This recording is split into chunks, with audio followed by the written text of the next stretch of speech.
제13화 할렐루야. 전국 장애인 연합이 지하철 문 사이에 몸을 꼽아놓고 출발하지 못하게 하여 출퇴근길 시민들에게 개같은 빡침을 준 사실이 알려지자 이준석 대표는 비문명적 불법 시위라며 성역화된 장애인 문제를 꼬집고 나섰었죠. 이를 놓고 야당 일각에서는 강북 주민들께 운행이 중지되어도 양해해달라며 좆도 말 같지도 않은 SNS 글을 남겼답니다.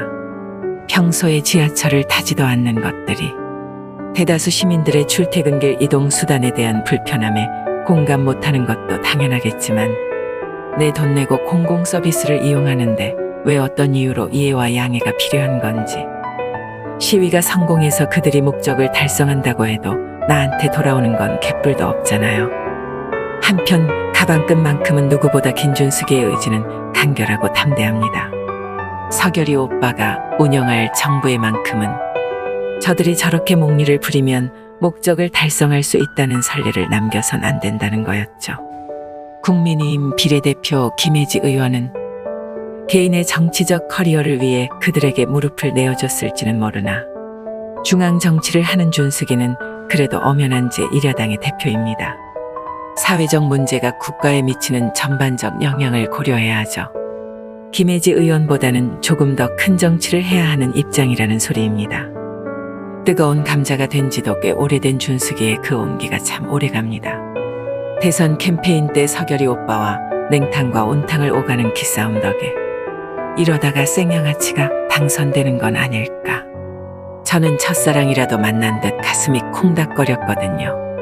그리고 그보다 훨씬 이전에 새누리당 당시에 의원들이 대거 탈당을 하고 바른정당으로 갔던 배신의 역사, 그 외의 경솔한 발언 등으로 지금의 준숙이는 팬덤과 안티 규모가 둘 다 빠방합니다.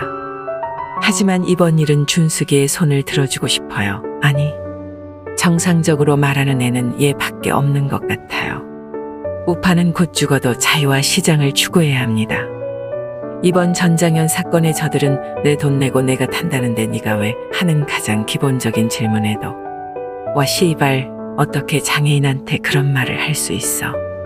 논지도 논리도 없는 메아리만 불러옵니다. 만일 내가 사회의 부조리를 고발할 필요성을 느꼈을 때는 그 대상이 되는 공무원에게 직접 하거나 언론에 제보를 한다든지 하되 다른 사람에게 갈 피해를 최소한으로 해야 하고 그들에게 양해를 구해야 하는 게 맞는 겁니다. 그러니 옳은 말을 하는 자는 이번 판에서는 준숙이 하나밖에 없고, 준숙이는 사과를 할 것이 아니라 무례한 저들에게 사과를 오히려 받아야 해요. 좌파 여러분, 현장 시위라는 것은 언제 어디서 무슨 과격한 일이 터질지 모르는 뇌관 같은 거예요. 저도 애아빠랑 광화문 태극기 몇 번 흔들어 봤더니 알겠더라고요. 근데 그런 자리에 아이를 태운 유모차 맹인 안내견에 저런 몸도 성치 않은 사람들 앞세워서 그러고들 싶으신가요? 그런 방식으로 무언가를 바꿀 수 있다는 생각은 존나 멍청한 겁니다.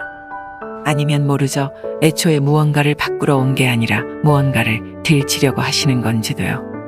하느님은 인간의 죄를 다스리시는 정의의 주님이지만 그와 동시에 반성하고 뉘우치는 인간의 죄는 씻어주시기도 하는 사랑의 주님입니다. 지금이라면 늦었습니다. 그래도 회개하세요. 할렐루야.